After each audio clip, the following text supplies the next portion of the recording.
Nadie lo miró. Nadie lo ayudó. Un anciano japonés con las manos temblorosas y un papel arrugado fue humillado en el vestíbulo de un hotel de lujo. El gerente lo echó, las recepcionistas se rieron y los huéspedes fingieron no verlo. Pero justo cuando estaba a punto de marcharse, una joven mesera se inclinó ante él y dijo una sola palabra en japonés. Y en ese instante, el destino del hotel y de todos los presentes cambió para siempre. Y antes de seguir, permíteme desearte salud y paz. Dime, ¿desde qué país y a qué hora estás viendo esta historia? El vestíbulo del Hotel Alhambra Palace resplandecía bajo las lámparas de cristal mientras el murmullo de turistas llenaba el aire con risas y órdenes a los botones.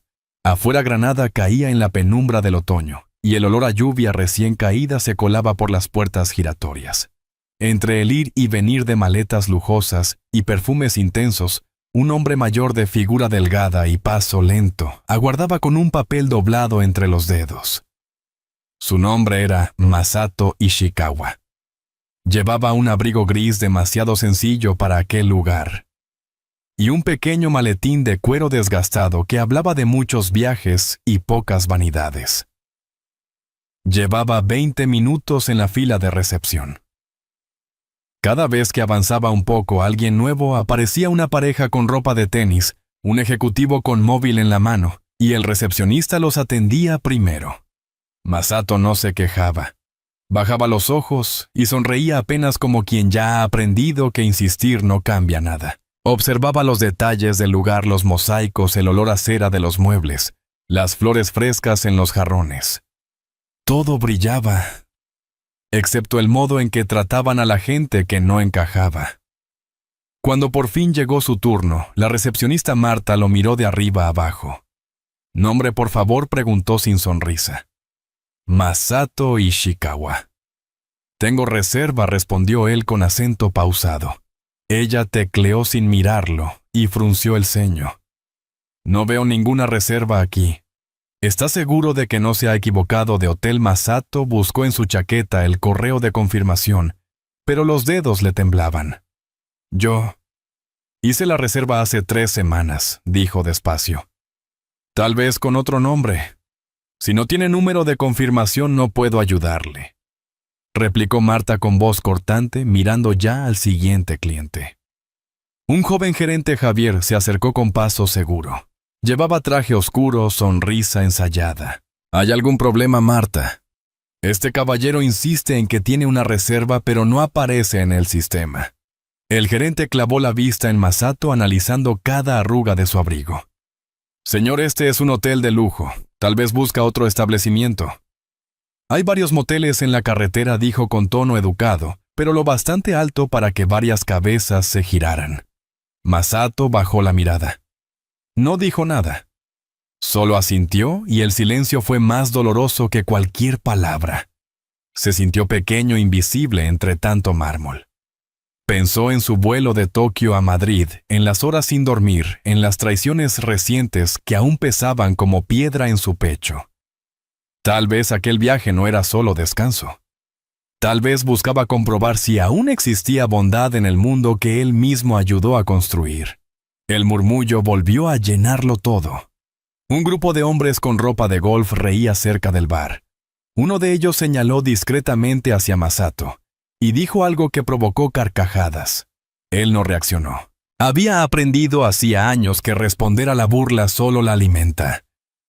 Cuando estaba por marcharse, una voz suave se escuchó detrás del mostrador. «Sumimasen», dijo una joven con delantal negro que salía del café contiguo. «¿Puedo ayudarle?». El sonido del japonés claro y respetuoso hizo que el tiempo se detuviera. Masato levantó la cabeza sorprendido. La joven sonreía y en sus ojos había algo que no había visto en todo el día: atención sincera. Ella se acercó con una leve reverencia. «Disculpe, señor. Trabajo en el café, pero hablo japonés. Tal vez pueda entender mejor lo que necesita», añadió en castellano con acento cálido. Marta la observó molesta. Javier cruzó los brazos. Masato no supo qué decir. Solo asintió agradecido. Por primera vez en mucho tiempo alguien le hablaba en su idioma, no solo con palabras, sino con respeto. La joven se llamaba Lucía. Sus manos aún olían a café recién molido. Se inclinó hacia él y repitió con voz serena: «Tranquilo, señor Ishikawa. Vamos a resolverlo». A su alrededor, el bullicio del hotel pareció desvanecerse. Masato la miró sin poder evitar una sonrisa tenue, como si aquella frase hubiera derrumbado una muralla invisible que lo separaba del mundo. En su interior una chispa diminuta comenzó a encenderse, la sensación olvidada de ser visto de verdad.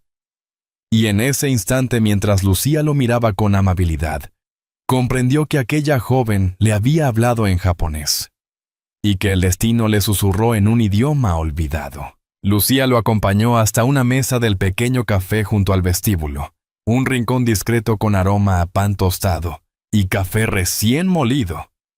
Le ofreció asiento junto a la ventana donde el reflejo del albaicín se dibujaba entre la llovizna tenue.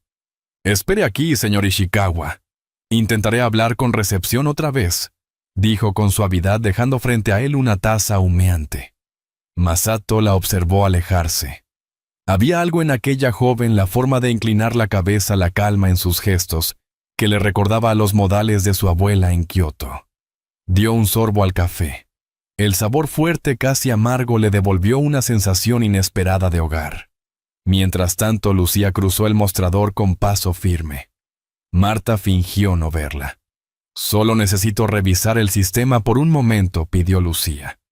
«Esto no es tu área, Lucía». «Atiende tus mesas», replicó la recepcionista sin levantar la vista. «Por favor. Es un huésped mayor, ha venido de muy lejos». Javier, el gerente, se acercó otra vez con gesto impaciente. «Otra vez usted. No se meta en lo que no entiende», dijo. Lucía apretó los labios conteniendo las lágrimas. Regresó al café frustrada, pero al entrar se detuvo. Masato no estaba solo. Una niña de unos 7 años con vestido azul y un moño despeinado se había acercado a su mesa. Tenía entre las manos una grulla de papel. «Señor, mire», dijo en voz baja. «Es una grulla como las de Japón». «¿Verdad?». Masato levantó la vista sorprendido. La niña sonreía con los ojos grandes e inocentes. «Sí», respondió, «en Japón las llamamos orizuru. Son símbolo de esperanza». La pequeña se sentó sin pedir permiso, como si el mundo le perteneciera. «Me llamo Inés. Mi mamá trabaja aquí», dijo señalando hacia el mostrador. Masato sonrió. «Ah, tu mamá es Lucía, sí. Ella dice que la gente buena se reconoce por los ojos», contestó la niña mientras doblaba otra servilleta. «Y los suyos parecen tristes, pero buenos». Lucía llegó justo a tiempo para escucharla y se sonrojó. «Inés, cielo, deja al señor tranquilo», susurró nerviosa. «Está bien», dijo Masato con voz serena. «Hablar con ella me alegra». Lucía vaciló. Hacía años que no veía a un cliente mirar a su hija con tanta ternura. Había en él una mezcla de educación antigua y melancolía. «Encontré algo», dijo al fin, volviendo al tema. «En la base de datos aparece una reserva similar, T. Hara. Pero está archivada como privada sin información de pago. Quizás sea usted». Masato parpadeó sorprendido. «T. Hara», repitió como si aquel nombre abriera una puerta del pasado. «¿Le suena?», preguntó Lucía. «Sí. Es mi seudónimo. Mi asistente lo usaba para reservas discretas», murmuró. «Hara significa campo de paz». Por un instante Lucía notó en su voz algo más que cansancio, un eco de tristeza, el peso de alguien que había tenido que esconder su nombre demasiadas veces. «Entonces todo tiene solución», dijo ella. «Hablaré con el gerente y confirmaré la habitación». «Gracias», respondió Masato inclinando la cabeza con respeto. «Usted me ha tratado como persona». No es común». Inés interrumpió ofreciendo la pequeña grulla de papel. «Para usted, señor. Si la guarda seguro le traerá suerte». Masato tomó el origami con ambas manos, emocionado. En mi país decimos que quien recibe una grulla nunca está solo, explicó. Entonces no lo estará, respondió la niña. Lucía sintió un nudo en la garganta. Era una escena sencilla, pero tenía algo sagrado. En medio del lujo y la indiferencia del hotel, aquel rincón parecía otro mundo, un hombre herido. Y una niña que no conocía el juicio, solo la empatía. Cuando Javier se acercó de nuevo molesto al verla aún en el café, Lucía se adelantó. El señor Ishikawa tiene una reserva confirmada bajo el nombre T. Hara dijo firme. Es un huésped registrado. El gerente la miró incrédulo. Está segura completamente. Puede verificarlo usted mismo. Javier frunció el ceño, pero algo en la serenidad del anciano lo hizo vacilar. Lucía giró hacia Masato. En unos minutos tendrá su llave, señor. Gracias, Lucía, contestó él. Y gracias a tu hija. Inés le sonrió desde el otro lado de la mesa, orgullosa de haber ayudado. El anciano volvió a mirar la grulla entre sus dedos. Afuera la lluvia había cesado y un rayo de luz se filtraba por la ventana dorando el papel como si fuera oro. No entendía por qué aquella niña le inspiraba tanta calma, pero en el fondo sintió que esa pequeña aparición no era casual. A veces pensó, el destino empieza con un gesto tan simple como una taza de café y una voz que se atreve a mirar de frente. Y mientras la niña se alejaba riendo con su madre, Masato comprendió que el día había cambiado su rumbo sin ruido ni promesas, solo con la pureza de dos almas que lo habían tratado al fin como a un ser humano. Esa noche, el hotel dormía envuelto en el rumor lejano de la lluvia. En el pasillo del último piso, Masato Ishikawa caminaba despacio con la llave nueva en la mano. Lucía lo había acompañado hasta la puerta, asegurándose de que todo estuviera en orden. La habitación era amplia, silenciosa, con vistas a las luces titilantes de la Alhambra. Masato dejó la maleta sobre el suelo y permaneció un largo momento frente a la ventana, preguntándose cómo un día tan humillante había terminado con un gesto de humanidad. En la mesa encontró una pequeña nota. Si necesita algo, estaré en el café hasta las 11. Lucía la leyó varias veces, como si en aquellas palabras simples se escondiera algo que su alma necesitaba oír. A su lado, la grulla de papel que Inés le había regalado reposaba inmóvil, iluminada por la lámpara tenue. En su móvil, decenas de correos sin leer, todos de Tokio, todos del pasado que intentaba dejar atrás. Recordó la voz de su sobrino en aquella última reunión del consejo. La empresa necesita otra visión, tío. Es hora de que des un paso al lado. La traición había sido impecable, legal, fría y devastadora. Lo había perdido todo salvo su capacidad de observar. Por eso había hecho aquella reserva bajo el seudónimo T. Hara Campo de Paz, buscando lo único que el poder no le había dado: anonimato y verdad.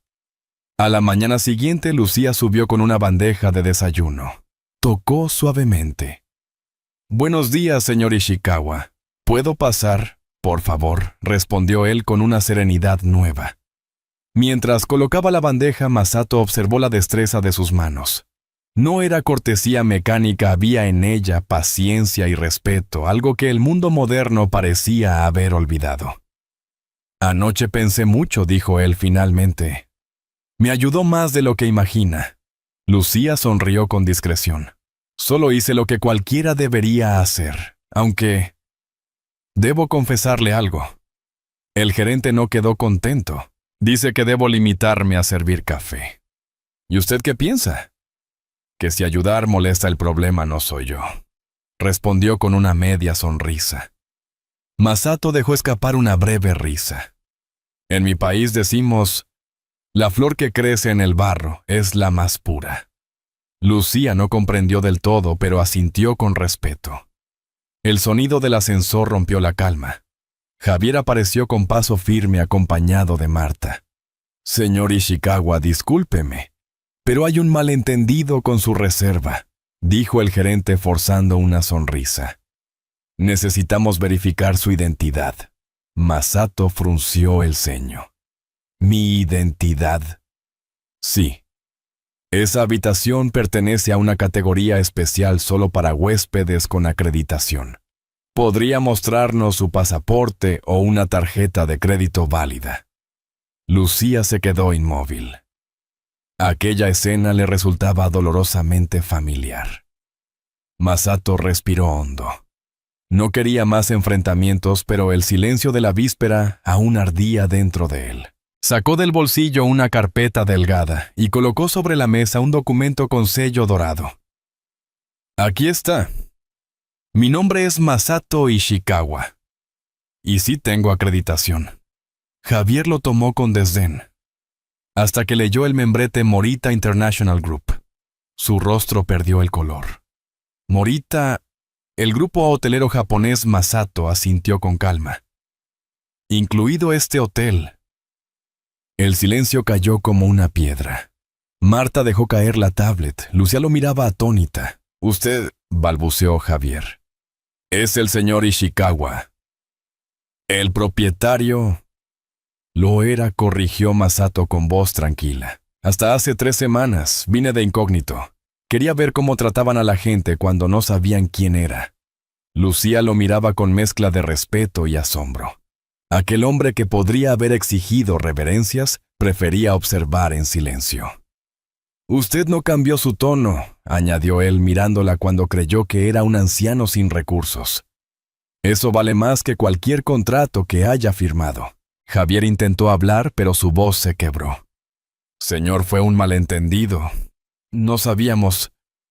Masato levantó una mano. Lo sé. Precisamente por eso vine. Lucía comprendió entonces que él no buscaba venganza sino redención. Venía a confirmar si la bondad aún existía en los lugares que él mismo había construido. Masato se acercó a la ventana contemplando las colinas de Granada cubiertas por la niebla. A veces, para ver la verdad, hay que perder el nombre, murmuró. Luego se volvió hacia ellos con una calma que imponía respeto. Por favor, reúnan a todo el personal en el vestíbulo dentro de 1 hora. Quiero hablar con todos. Javier tragó saliva. Con todos, sí. Ha llegado el momento de recordar por qué existe este lugar. Lucía lo observó en silencio.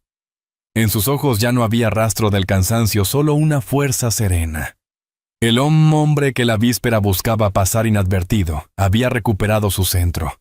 Y mientras las campanas de la catedral sonaban a lo lejos, supo que aquella mañana no solo cambiaría su estancia, sino el corazón de todos los que habían olvidado mirar a los demás con humanidad. El vestíbulo del Hotel Alhambra Palace estaba irreconocible.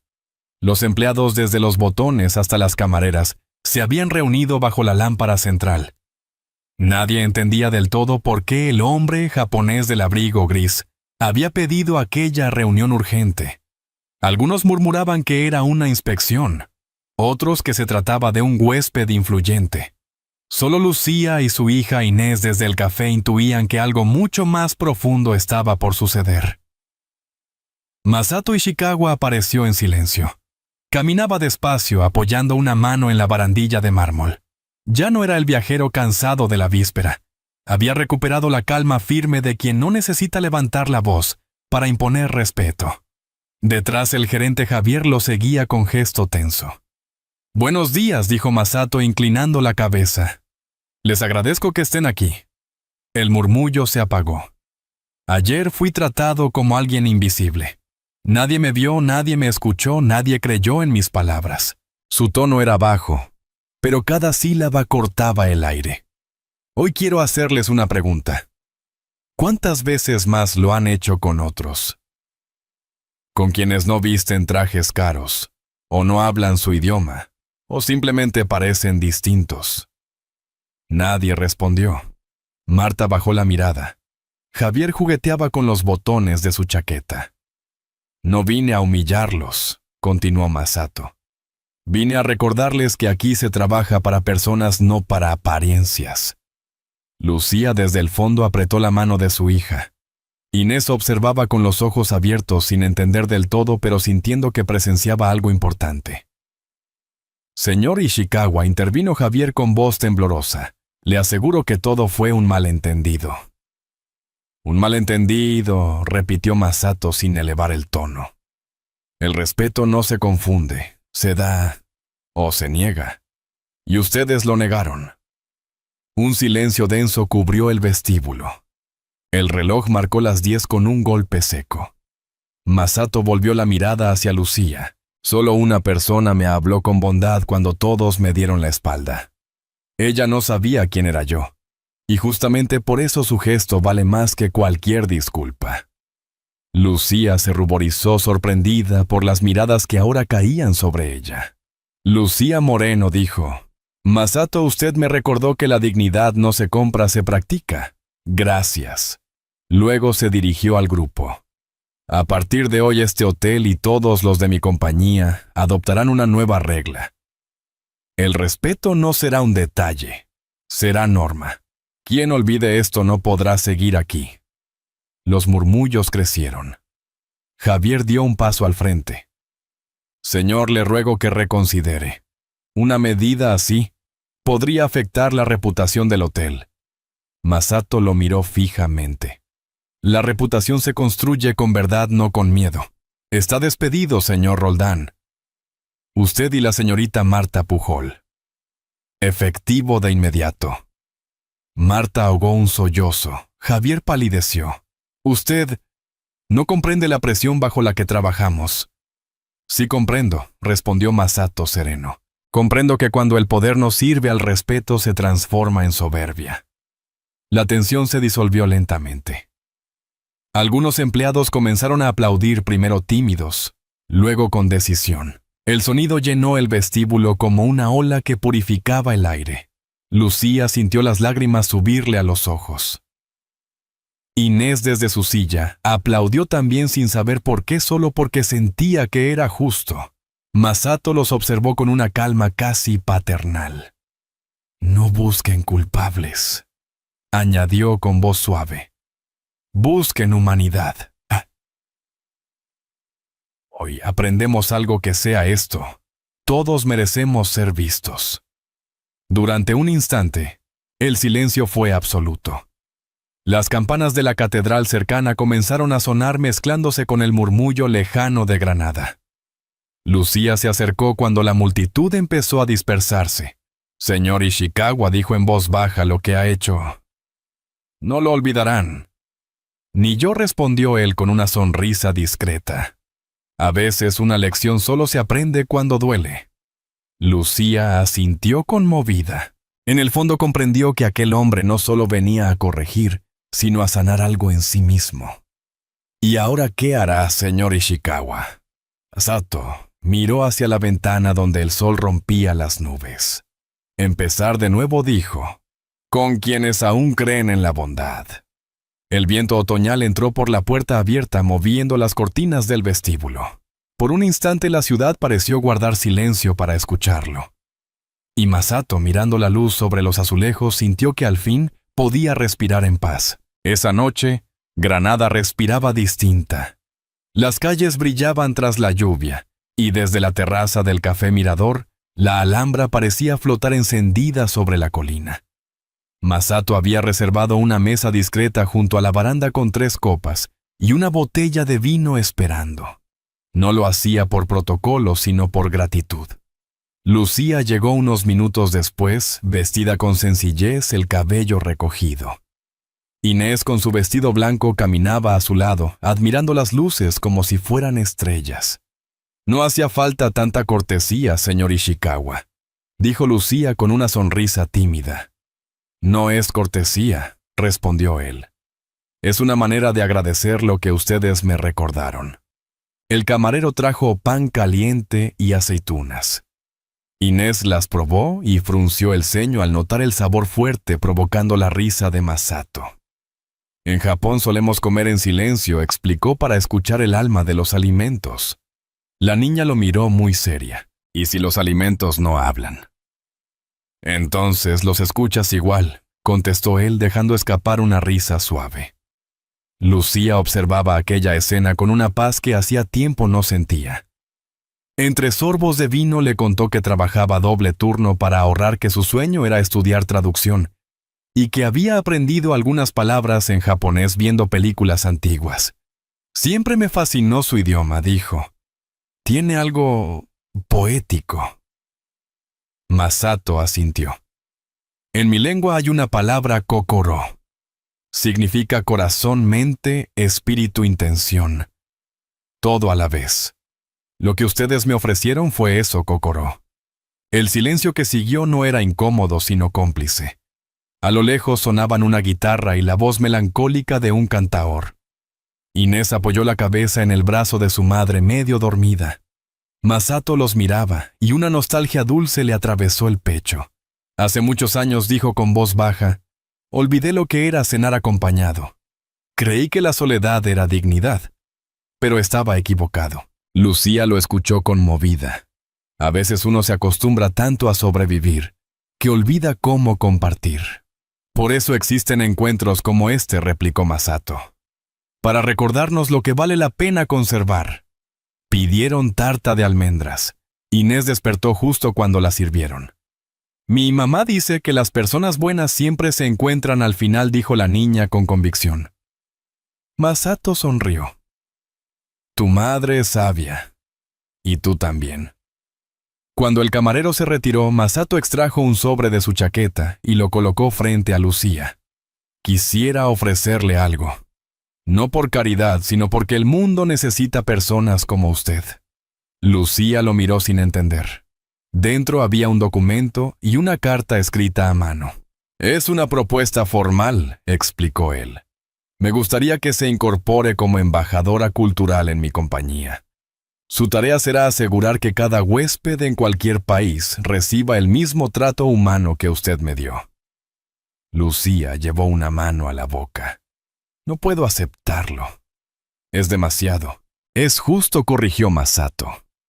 Además, incluirá una beca para su hija para que estudie donde desee. Los ojos de Inés se iluminaron. De verdad puedo estudiar en Japón, Masato rió con ternura. O en donde elijas, pequeña. Lo importante es que nunca pierdas el kokoro. El reloj de la catedral marcó las 10. Granada resplandecía como si la ciudad entera aplaudiera aquel instante. Lucía no pudo contener las lágrimas. ¿Por qué hace todo esto por nosotras? Masato la miró con serenidad. Porque la bondad sin interés es la forma más alta del kokoro. Y porque ustedes me lo recordaron. Brindaron los tres. La brisa movía las luces del mirador, y por un momento el tiempo pareció detenerse. Inés reía, Lucía lloraba, y Masato por primera vez en muchos años sonreía de verdad. Al bajar por las calles empedradas hacia el hotel, el eco lejano de una canción de procesión llenó el aire. Masato levantó la vista hacia el cielo de Granada, y murmuró en voz apenas audible. Quizás no vine aquí a descansar. Quizás vine a reencontrar mi kokoro. El amanecer llegó con el sonido de las campanas y el olor a pan recién hecho. Desde la ventana de su habitación, Masato Ishikawa observó cómo la ciudad despertaba lentamente los tejados dorados por la luz. Los niños corriendo hacia la escuela, un anciano barriendo frente al café. Había algo en esa rutina sencilla que lo llenaba de calma. Después de tantos años de silencio interior, por fin entendía que el ruido de la vida no estorba. Acompaña. Se vistió con un traje oscuro, guardó la pequeña grulla de papel que Inés le había regalado, y salió. El eco de sus pasos en el pasillo sonaba distinto, más liviano. Había llegado buscando anonimato, y se marchaba con propósito. Lucía e Inés lo esperaban en el mirador de San Nicolás, donde el sol bañaba de oro las torres de la Alhambra. Inés corría entre los turistas fascinada, mientras su madre hablaba con el dueño de una floristería. Cuando lo vio acercarse, Lucía sonrió. El cansancio de los últimos días se desvaneció de su rostro. Pensé que se iría sin despedirse, dijo ella. Un japonés nunca se va sin agradecer, respondió él inclinando la cabeza con respeto. Sacó un sobre del maletín y se lo entregó. Aquí tiene su contrato. Y también una carta personal. Léala cuando esté tranquila. Lucía lo tomó con manos temblorosas. No sé cómo agradecerle todo esto. No me lo agradezca. Yo soy quien debe hacerlo. Usted me recordó el valor de mirar a los ojos. Inés se acercó con un pequeño ramo de flores silvestres. Estas son para usted, dijo. Mi mamá dice que las flores también pueden decir gracias. Masato se inclinó para quedar a su altura. Entonces las aceptaré con el corazón, respondió. La niña sonrió feliz. Durante unos minutos contemplaron juntos la ciudad. Granada parecía brillar más que nunca. El aire olía a esperanza. ¿Volverá algún día?, preguntó Lucía. Sí, dijo Masato. Pero la próxima vez no vendré como empresario, sino como amigo. Antes de despedirse, sacó del bolsillo una nueva grulla de origami hecha con papel blanco. En Japón, explicó, regalamos grullas para desear suerte y esperanza. Cada pliegue guarda un deseo.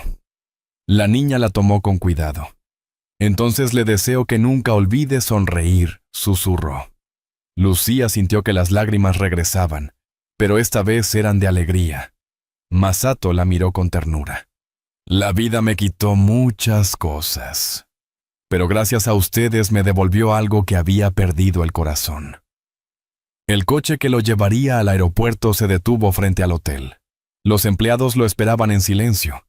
Algunos inclinaron la cabeza, otros sonrieron. El nuevo gerente, joven y nervioso, extendió la mano. Gracias por darnos una segunda oportunidad, señor Ishikawa. Aprovéchenla bien, dijo él. Los hoteles se construyen con piedra, pero se sostienen con humanidad. Antes de subir, Masato se giró hacia Lucía e Inés. Arigato, por verme cuando nadie más quiso mirar. Lucía, con acento imperfecto pero alma sincera, respondió. Watashi mo arigato. El motor arrancó. Inés corrió tras el coche agitando la grulla de papel. Masato la vio por la ventanilla y levantó una mano. El sol naciente iluminó su rostro, y en esa luz se dibujó una sonrisa nueva, limpia, libre. Mientras el vehículo se alejaba por las calles empedradas, cerró los ojos. En su mente resonaron las palabras de un proverbio que su madre repetía. Una palabra amable puede calentar 3 meses de invierno. Lucía y su hija le habían dado mucho más, que eso le habían devuelto la fe en las personas. El coche cruzó el puente sobre el Darro, y Granada quedó atrás envuelta en la bruma dorada del amanecer. Masato apoyó la cabeza contra el asiento y murmuró, «El poder no vale nada sin humanidad». Y así, entre la música lejana de una guitarra y el perfume de las flores que guardaba en el bolsillo, emprendió el regreso a su país, llevando consigo algo que ningún dinero podía comprar: el corazón que había recuperado bajo las luces de Granada. A veces las despedidas no son un final, sino el comienzo de algo que renace en silencio. Cuando Masato dejó Granada, la ciudad todavía olía a pan recién hecho y a flores silvestres. En sus bolsillos no llevaba riquezas, sino la pequeña grulla de papel que una niña le regaló, símbolo de todo lo que había recuperado: la fe, la ternura y el deseo de mirar a los demás con respeto. Lucía e Inés continuaron con su vida sencilla, pero desde aquel día supieron que un gesto sincero puede transformar el destino de alguien, incluso de quien parecía haberlo tenido todo, y aún así se sentía vacío. Si esta historia te ha conmovido, escribe el número 1 en los comentarios. Si crees que puede mejorar, deja el 0 y cuéntanos por qué. El verdadero poder no está en los títulos, ni en los hoteles de lujo, sino en la capacidad de reconocer al otro. La bondad sin interés, esa que nace sin esperar nada a cambio, puede cambiar el rumbo de una vida. Porque todos alguna vez necesitamos que alguien nos mire de verdad, sin juicio ni miedo. Y cuando eso ocurre, el alma encuentra su hogar. Como una lámpara encendida en la ventana durante una noche de invierno, un solo acto de compasión puede guiarnos por los caminos más oscuros. Así fue para Masato, un gesto simple, una voz amable, y de pronto el mundo volvió a tener sentido.